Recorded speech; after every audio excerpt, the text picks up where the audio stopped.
सभी का बहुत स्वागत है हमारे चैनल कॉमर्स वाला पे। और यहाँ पे हम कंसेप्ट मैपिंग की वीडियो आपके लिए लेकर आए हैं। ठीक है, तो कंसेप्ट मैपिंग की बात करें तो चैप्टर नंबर 12 जो कि कंज्यूमर प्रोटेक्शन है। वैसे तो चैप्टर अपने आप में ही कंसेप्ट मैपिंग है क्योंकि बहुत ही छोटा सा यहाँ पे चैप्टर है, बट फिर भी इसका एक क्विक रिविजन कंसेप्ट मैपिंग के तौर पर मैं आज आपके लिए यहाँ पे लेकर आई हूँ। ठीक है, तो सबसे पहले अगर चैप्टर नंबर 12 कंज्यूमर प्रोटेक्शन की शुरुआत करें तो सबसे पहली चीज यहाँ पे हमें ये समझना होता है कि भाई जब कंज्यूमर प्रोटेक्शन की बात होती है तो ये कंज्यूमर प्रोटेक्शन एग्जैक्टली क्या होता है और इसकी क्या यहाँ पे जरूरत है। ठीक है, कंज्यूमर वो व्यक्ति होता है जो गुड्स और सर्विसेज को यहाँ पे कंज्यूम करता है। अब सालों से ऐसे होते आ रहा है, जो बड़े बड़े बिजनेसेस है, कंपनीज है, फर्म्स है, वो इन कंज्यूमर्स को कोई ना कोई तरीके से एक्सप्लॉइट करते आए, परेशान करते आए, दिक्कत देते आए। कभी खाने में मिलावट कर देना, कभी फॉल्टी गुड्स देना, कभी उनके कंप्लेंट्स को हैंडल ना करना, कभी वारंटी होते हुए भी चीजों को रिप्लेस ना करना एंड सो ऑन। ठीक है, तो बहुत सारी दिक्कतों के कारण जो एज अ कंज्यूमर एक व्यक्ति फेस करता है, उसकी वजह से यहाँ पे कंज्यूमर प्रोटेक्शन को लाया गया।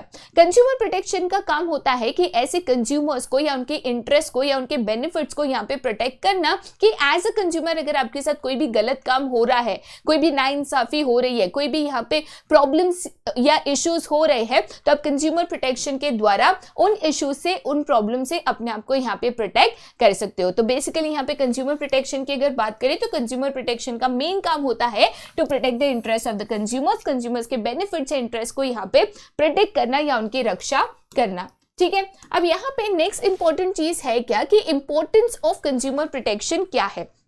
राइट, अब इंपॉर्टेंस की अगर बात करूं तो ऐसा नहीं है कि कंज्यूमर प्रोटेक्शन सिर्फ कंज्यूमर्स के लिए इंपॉर्टेंट है, उनको ही सिर्फ इनका बेनिफिट है। दोनों as a consumer and as a business जो ये गुड्स और सर्विसेज को प्रोवाइड करता है, सेल करता है, बेचता है, दोनों को इस कंज्यूमर प्रोटेक्शन एक्ट का इक्वल यहाँ पे बेनिफिट है, दोनों को इसका फायदा है। अब दोनों की क्या फायदे हैं इसको अलग अलग देखेंगे। सबसे पहले हम ये देखेंगे कि एज अ कंज्यूमर, मतलब मान के चलो आज आप एक कंज्यूमर, आप मार्केट में जाते हो, गुड्स और सर्विसेज को परचेस करते हो, तो गुड्स और सर्विसेज परचेस करते वक्त अगर आपको कोई भी दिक्कत आती है या ये कंज्यूमर प्रोटेक्शन के द्वारा आपको क्या इसका बेनिफिट यहाँ पे मिलता है।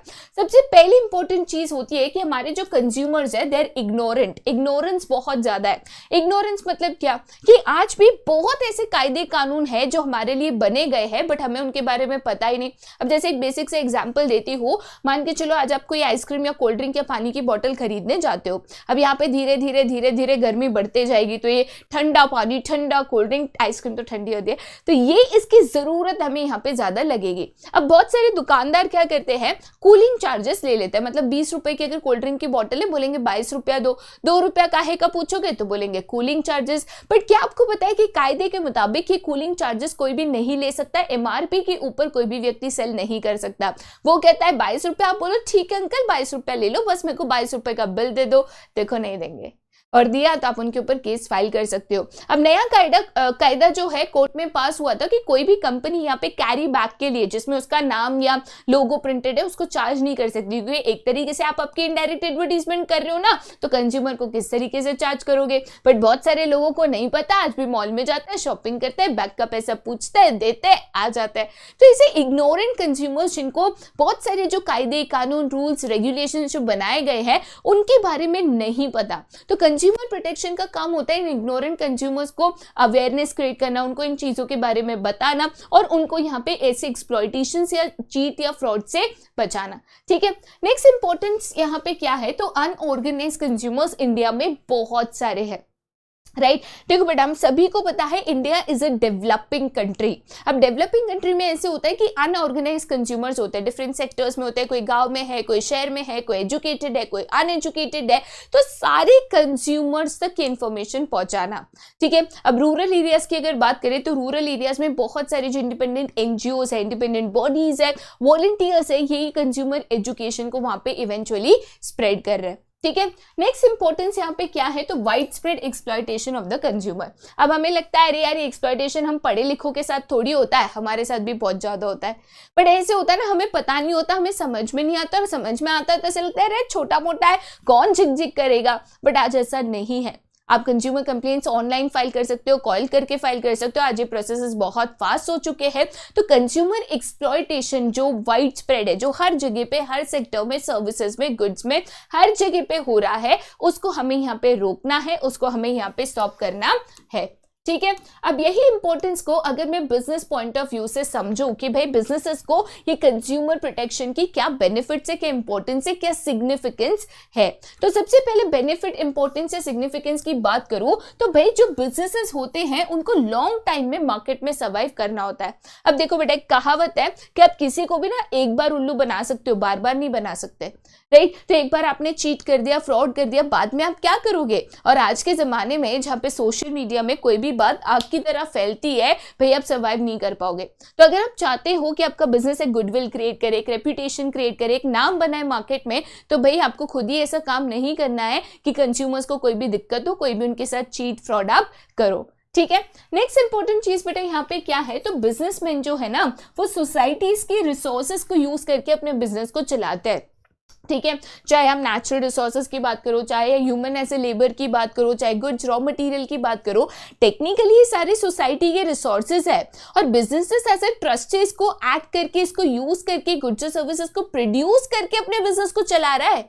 तो आप सोसाइटी के रिसोर्सेज यूज कर रहे हो जो सोसाइटी को बिलोंग करते हैं, तो आपको सोसाइटी के लिए कुछ करना चाहिए ना, राइट। आपको उनको अच्छी क्वालिटी गुड सर्विसेज देना, उनको एक्सप्लॉइट नहीं करना, ये बेसिक चीजें तो आपको करनी है, राइट। नेक्स्ट इंपॉर्टेंट चीज क्या है कि एज अ बिजनेस बेटा कुछ आपकी सोशल रिस्पॉन्सिबिलिटीज होती है, हमने पढ़ा था ना social responsibility of business and business ethics. तो यहाँ पे आपकी कुछ बेसिक जिम्मेदारियां होती है, लोगों को good quality goods and services देना, ठीक है, उनकी ग्रीवेंसेस एंड कंप्लेंट्स को हैंडल करना, उनके नीड्स एंड वांट्स को समझ के उनके मुताबिक प्रोडक्ट्स को बनाना। तो भाई ये बेसिक रिस्पॉन्सिबिलिटीज तो कोई भी बिजनेस है उसको पूरा करना है। वो अगर कहता है कि भाई मैं ये पूरा नहीं करूंगा, मैं ये क्यों करूं, तो आप आगे जाके कैसे कॉम्पिटिशन सर्वाइव करोगे, कौन आपका प्रोडक्ट यहाँ पे प्रेफर करेगा, ठीक है। नेक्स्ट इंपॉर्टेंट चीज यहाँ पे होता है मॉरल एंड एथिकल जस्टिफिकेशन। देखो बेटा, वैसे तो देखा जाए तो बिजनेस से एक्सपेक्ट ही किया जाता है कि वो मॉरल और एथिकल जस्टिफिकेशन से बिजनेस करे, वो गलत काम में एंगेज ना करे, गलत चीजों को ना करे, बट फिर भी लोग जो है समझते नहीं, ठीक है। तो यहाँ पे बेटा एक चीज याद रखना, मॉरली और जस्टिफाइड अगर आप बिजनेस नहीं करते ना, आप मार्केट में लंबे समय तक नहीं चल सकते, बिकॉज आज नहीं तो कल लोगों को चीजें पता चलेगी और ऐसे बिजनेसेस जो मॉरली जस्टिफाइड नहीं है या एथिकल नहीं है, लोग उनको सोसाइटी में एक्सेप्ट करने से नहीं करेंगे।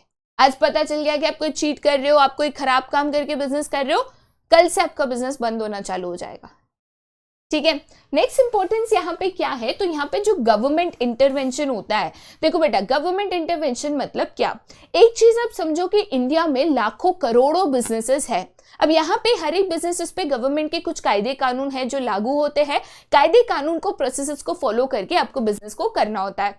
अब गवर्नमेंट क्या कहता है कि हम हर एक बिजनेस पे रोज नजर नहीं रख सकते, बट अगर कोई कंप्लेन आया, कोई इश्यू आया, कोई किसी ने किसके खिलाफ कह दिया, अब ऐसे केस में भाई हमारी नजर उन पे चले जाती है और फिर हमें इंटरवन करना पड़ता है, फिर हमें चेकिंग करना, टीम बुलाना, इन्वेस्टिगेशन करना, इंस्पेक्शंस करना, ये करना पड़ता है। तो ऐसा कोई काम ही एज अ बिजनेस मत करो कि गवर्नमेंट इंटरवेंशन से आपको गुजरना पड़े, क्योंकि बेटा एक बार ना एक बिजनेस पे गवर्नमेंट इंटरवेंशन होना चालू हो जाता है ना, एक तो बिजनेस की रेपुटेशन गिर जाती है, लोग सस्पिशियस हो जाते हैं, लोग सोचने लगते हैं कि अरे यार क्या कर दिया, ऐसा क्या हो गया, इतनी चेकिंग की हो रही है, इतना इंस्पेक्शन, कुछ तो गड़बड़ है दया, ठीक है। तो यहाँ पे एक तो आपकी रेपुटेशन गुडविल यहाँ पे खराब होती है, राइट। दूसरी इंपॉर्टेंट चीज ये भी होती है कि जब गवर्नमेंट इंटरवेंशन होता है तो बिजनेस का जो स्मूथ फंक्शनिंग हो रहा होता है, जो स्मूथ फ्लो ऑफ बिजनेस हो रहा होता है, वो भी यहाँ पे डिस्टर्ब हो जाता है। तो बिजनेसेस में भी बहुत सारे इश्यूज यहाँ पे आ सकता है। तो हम जो है कहीं ना कहीं as a business government intervention से खुद को बचाने की कोशिश करता है। तो बचाना है तो भाई ऐसा काम ही मत करो कि आप नजर में हो गवर्नमेंट इंटरवेंशन हो ना, ठीक है। चलिए आगे जाते हैं नेक्स्ट पे, जो कि है consumer is the purpose of business. अब देखिए बेटा, कोई भी बिजनेस की बात करो, हर एक बिजनेस के लिए ना कंज्यूमर उसके भगवान की तरह होता है। द रीजन भी कि कोई भी बिजनेस सर्वाइव करता है अपने गुड्स और सर्विसेज को बेच के। गुड्स और सर्विसेज कंज्यूमर है तो वो खरीदेगा। अब आज कंज्यूमर्स के साथ ही आप चीट करोगे, फ्रॉड करोगे, कल उठ के वो आपके ऊपर भरोसा नहीं करेगा, लॉयल्टी आप खो दोगे, तो आपके प्रोडक्ट्स खरीदेगा कौन? चाहे कितने भी अच्छे फिर बना लो, चाहे कितनी भी फिर, देखो बेटा एक चीज आप समझो, अगर भरोसा आप खो देते हो ना, उसको वापस जीतना इतना आसान नहीं होता है। So it is very important कि आप ऐसा कुछ ना करो जिससे बिजनेस की लॉस ऑफ गुडविल या रेपुटेशन हो in the minds of the consumers, specially because consumers he main आपका जो पर्पस ऑफ बिजनेस है कि भाई उनके ऊपर ही आपका बिजनेस जो है यहाँ पे टिका हुआ है, ठीक है, चलिए आगे जाते हैं टू द नेक्स्ट, जो कि है legal protection to the consumers. यहाँ पे कंज्यूमर प्रोटेक्शन एक्ट की बात कर रहे हैं। कंज्यूमर प्रोटेक्शन एक्ट यहाँ पे 1986, ईयर याद रखना बहुत इंपॉर्टेंट है, 1986 में यहाँ पे कंज्यूमर प्रोटेक्शन एक्ट को यहाँ पे लाया गया था और उसको अप्लाई किया गया या इन फोर्स लाया गया जुलाई 1, 1987। यहाँ पे बच्चे कंफ्यूज हो जाते हैं, याद रखना कंज्यूमर प्रोटेक्शन एक्ट ऑफ 1986 है, उसको अप्लाई या इन फोर्स 1987 में लाया गया था, इंपॉर्टेंट डेट से याद रखना। तो यहाँ पे ये जो वाइड स्प्रेड एक्सप्लॉयटेशन था या कंज्यूमर एक्सप्लॉयटेशन जो दिन बर दिन बढ़ते जा रहा था, उसको यहाँ पे रोकना बहुत जरूरी था। तो 1986 में हमारी गवर्नमेंट ने बहुत इंपॉर्टेंट स्टेप लिया, यहाँ पे एक लीगल एक्ट बना दी, कंज्यूमर प्रोटेक्शन एक्ट ऑफ 1986, जहां पे इंपॉर्टेंट स्टेप्स को लिया गया था, important procedures, important redressal agencies, important actions इनको सेटअप किया गया था कि अगर बिजनेसेस आज भी ये चीजें कंटिन्यू करते हैं, कंज्यूमर्स यहाँ पे रिड्रेसल सीख कर सकते हैं, हम उनकी लीगली यहाँ पे मदद करेंगे और साथ ही साथ इनके ऊपर जो है लीगल एक्शंस यहाँ पे लिए जाएंगे। ठीक है, चलिए आगे जाते हैं टू द नेक्स्ट। अब यहाँ पे अगर मैं कंज्यूमर राइट्स की बात करूं, अब ये जो कंज्यूमर राइट्स है बहुत ही इंपॉर्टेंट क्वेश्चन है। ठीक है, बेसिकली इसको क्या हम कहते हैं, राइट्स ऑफ कंज्यूमर्स। ठीक है, वेरी इंपॉर्टेंट क्वेश्चन है बेटा, इसको आपको यहाँ पे याद रखना है। राइट, यहाँ पे अगर मैं राइट्स ऑफ कंज्यूमर्स की बात करूं तो हमारे जो कंज्यूमर्स है उनको यहाँ पे 6 इंपॉर्टेंट राइट्स जो है यहाँ पे दी गई है। तो एज अ कंज्यूमर आपकी राइट्स आपको पता होनी चाहिए सो दैट आप इन राइट्स को यहाँ पे एक्सरसाइज कर सको। तो क्या 6 इंपॉर्टेंट राइट्स है जो एज अ कंज्यूमर आपको यहाँ पे दी जाती है। सबसे पहली और इंपॉर्टेंट राइट जिसको हम कहते हैं राइट टू सेफ्टी। ये राइट टू सेफ्टी का मतलब क्या होता है कि अब जो भी गुड्स और सर्विसेज को खरीदो वो गुड्स आपके लिए हजार्डियस ना हो या हजार्डियस गुड्स की यहाँ पे जो पब्लिसिटी करे कि भाई अरे तुम तो टोबैको खा लो। कभी देखा ये जो हजार्डियस या हार्मफुल गुड्स होते हैं which are harmful to the society, which are harmful for consumption, इनकी एडवर्टीजमेंट्स गवर्नमेंट कभी भी अलाउ नहीं करता, लीगली ये अलाउड नहीं होती। राइट, इसीलिए आप देखोगे जो हजार्डियस प्रोडक्ट्स होते हैं, चाहे वो अल्कोहल हो, सिगरेट्स हो, टोबैकोज हो, ड्रग्स हो, इनको कभी भी टीवी में या कोई भी मीडियम के द्वारा एडवर्टाइज नहीं किया जाएगा। उसके अलावा आप जो भी गुड्स और सर्विसेज को परचेस करो, उन गुड्स और सर्विसेज में ऐसी कोई भी चीज ना हो, ऐसा कोई भी एलिमेंट ना हो जिससे आपको खतरा हो, जिससे आपको डेंजर हो, ये आपका हक है। अगर कोई भी ऐसा एलिमेंट है जहां पे आपको लगता है कि इससे कंज्यूमर या कंजम्पशन करने वाले की जान को खतरा है या उसकी सेफ्टी को लेकर कोई इसमें इश्यू आपको लगता है, you can always file a complaint. So as a consumer goods और सर्विसेज जिसमें भी हम परचेस करते हैं वो हमारे लिए सेफ होना ये हमारा हक बनता है। ठीक है, ऐसा नहीं कि सामने वाला हम पे फेवर कर रहा है। राइट, नेक्स्ट इंपॉर्टेंट यहाँ पे राइट क्या है तो उसको कहते हैं राइट टू इंफॉर्मेशन। ये जो लेबलिंग वाला कंसेप्ट है that is under right to information. Right to information क्या कहता है कि अगर कंज्यूमर कोई भी प्रोडक्ट या सर्विस खरीदता है तो उस प्रोडक्ट या सर्विस के बारे में जो भी इंपॉर्टेंट इंफॉर्मेशन है वो उसको जानने का पूरा हक है। और इसीलिए हम लेबलिंग के द्वारा यहाँ पे प्रोडक्ट रिलेटेड इंफॉर्मेशन जैसे उसके क्या इंग्रेडिएंट्स है, न्यूट्रिशन वैल्यू है, उसका क्या मैन्युफैक्चरिंग है, क्या एक्सपायरी है, ये सारी इंपॉर्टेंट इंफॉर्मेशन हम लेबलिंग के द्वारा हमारे कंज्यूमर्स को यहाँ पे देते हैं और अगर नहीं देते तो कायदेसर ये गलत है। ठीक है, नेक्स्ट इंपॉर्टेंट चीज क्या है that is right to make a choice, right to choose basically. अब राइट टू चूज क्या कहता है कि कोई भी बिजनेस कंज्यूमर को फोर्स नहीं कर सकता कि यही ब्रांड के गुड्स खरीदो या यही चीज को आपको खरीदना होगा। एज अ कंज्यूमर जो भी मार्केट में वैरायटीज अवेलेबल है उनमें से जो आपके लिए सूटेबल है, जो आपके लिए फेवरेबल है, जो आपको अच्छी लगती है, आप उसको चूज कर सकते हो। कोई भी बिजनेस या फर्म आपको फोर्स नहीं कर सकता कि आप इन्हीं चीजों को खरीदो। ठीक है, नेक्स्ट इंपॉर्टेंट चीज यहाँ पे क्या है that is right to be heard या तो राइट टू रिप्रेजेंटेशन। बेटा यहाँ पे मैं अगर राइट टू बी हर्ड या राइट टू रिप्रेजेंटेशन की बात करती हूँ तो उसका मतलब ये होता है कि मान के चलो आपने आज कोई भी प्रोडक्ट या सर्विस को लिया, लेट अस से मैंने रेफ्रिजरेटर लिया। अब रेफ्रिजरेटर में 2-4 दिन में ही दिक्कत आने लगी, तब दिक्कत आने लगी तो कोई तो होना चाहिए ना कंपनी में सामने जो मेरी प्रॉब्लम को सुने और मुझे असिस्ट करे। राइट, तो हर एक चीज को जब आप खरीदते हो कंज्यूमर्स के तौर पे तो कंपनी की जिम्मेदारी होती है कि कोई एक ऐसा मैकेनिज्म, चाहे वो कस्टमर कंप्लेन सेंटर हो, ऐसे कॉल सेंटर डेवलप करे कि भाई ये नंबर के ऊपर कॉल करो या यहाँ पे मेल करो, यहाँ पे मैसेज करो या यहाँ पे हमारे सेंटर में जाओ। एक ऐसा मैकेनिज्म बनाना जहाँ पे कंज्यूमर को अगर आपकी गुड्स या सर्विसेज को लेकर कोई भी दिक्कत आती है तो आपको उसको सुनकर एड्रेस तो करना है। ठीक है, ये इंपॉर्टेंट है, this is right to be heard, कि बाबा दिक्कत आए तो सामने वाला सुनना चाहिए और उसका सोल्यूशन देना चाहिए। ठीक है, नेक्स्ट इंपॉर्टेंट चीज क्या है, that is right to seek redressal.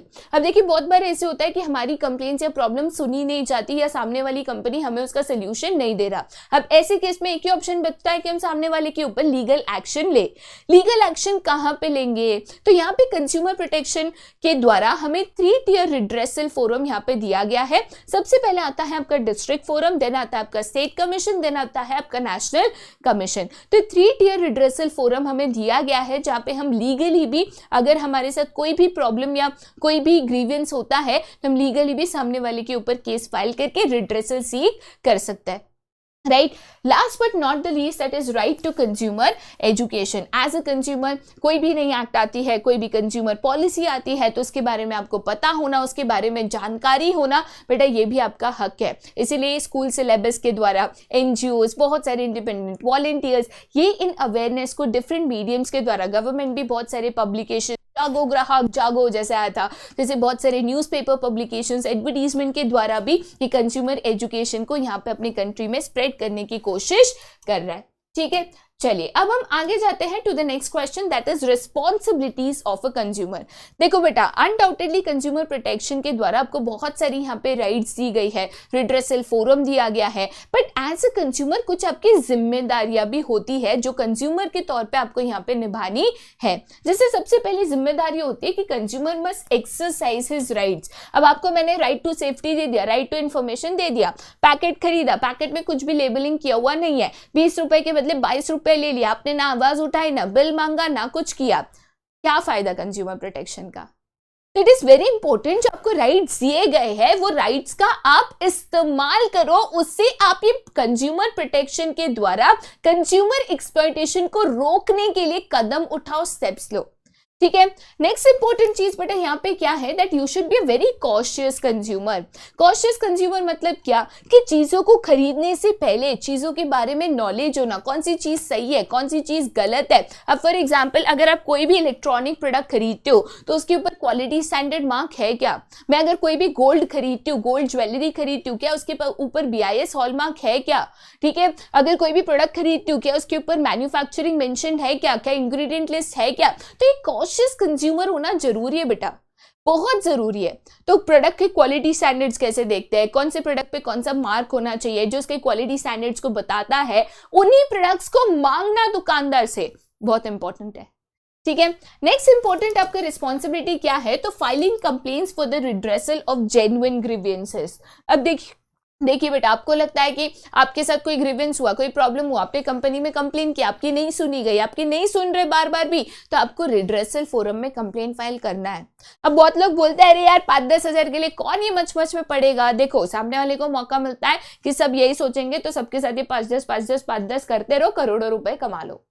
ठीक है, तो बहुत इंपॉर्टेंट होता है कि अगर आपका जो ग्रीवेंस है, जो कंप्लेन है वो जेन्युइन है, आपको लगता है कि नहीं यार ये बहुत बड़ी गलती है और आज उसको नहीं रोकेंगे तो आगे ये कैरी फॉरवर्ड होते रहेगी, तो please file a complain, please file a complain. ठीक है, नेक्स्ट इंपॉर्टेंट चीज बेटा यहाँ पे क्या होती है, that is consumer must be quality conscious as well.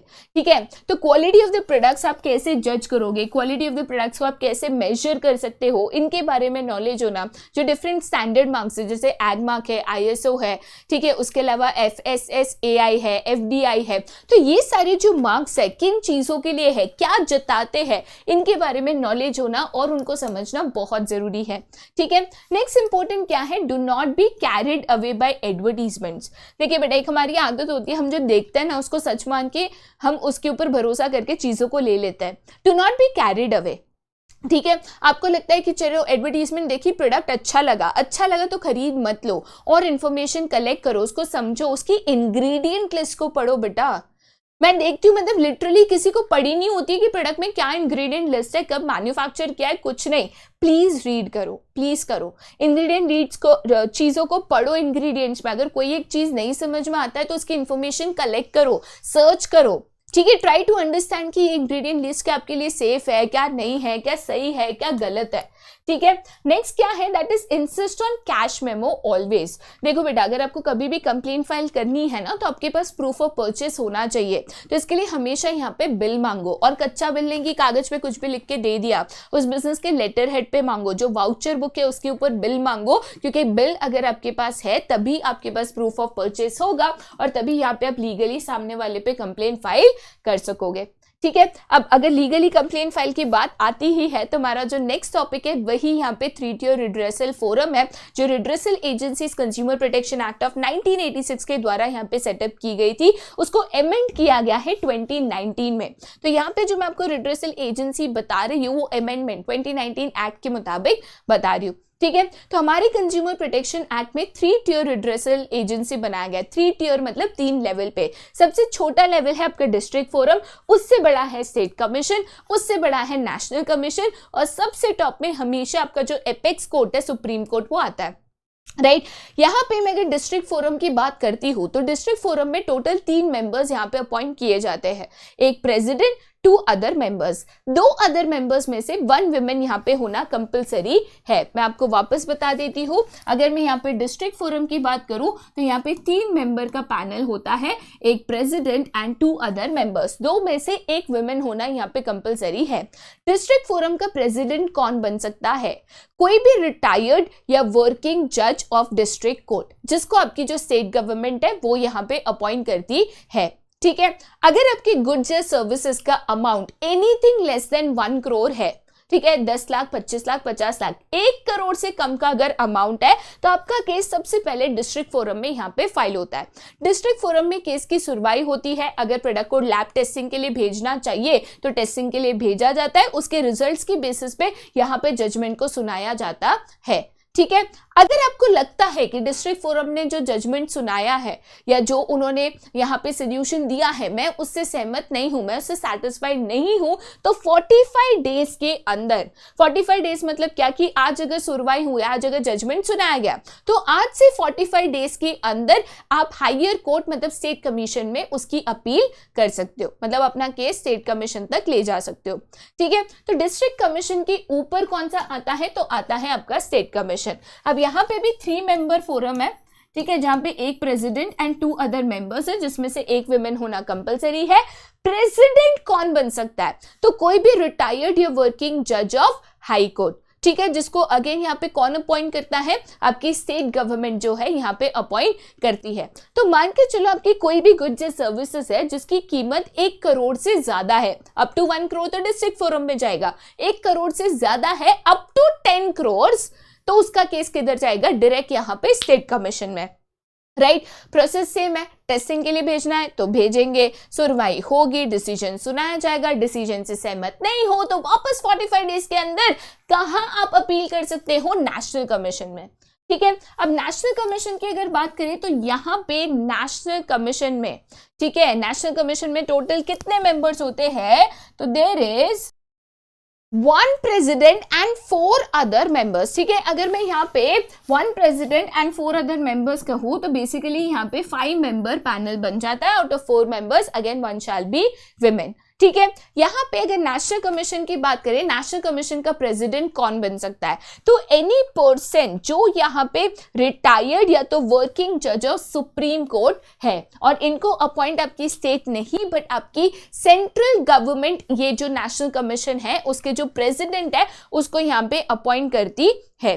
ठीक है। और प्रेसिडेंट अपॉइंट करने के पहले जो CJI है, that is chief justice of India, इनसे कंसल्टेशन लिया जाता है। अब कोई भी गुड्स जिसकी अमाउंट 10 करोड़ से ज्यादा है उसका केस डायरेक्टली नेशनल कमीशन में यहाँ पे जाता है। राइट। सेम प्रोसेस है, लैब में टेस्टिंग के लिए भेजना है, भेजेंगे, जो भी प्रोसेस है, जो भी कार्रवाई है वो होगी, डिसीजन यहाँ पे सुनाया जाएगा, डिसीजन से सहमत नहीं हो तो वापस आप हायर कोर्ट सुप्रीम कोर्ट में जा सकते हो। बट याद रखना, supreme court apex authority in India है लीगल सिस्टम में, सुप्रीम कोर्ट के ऊपर नहीं कोई है, तो सुप्रीम कोर्ट का जो भी डिसीजन है उसको यहाँ पे फुल एंड फाइनल माना जाता है।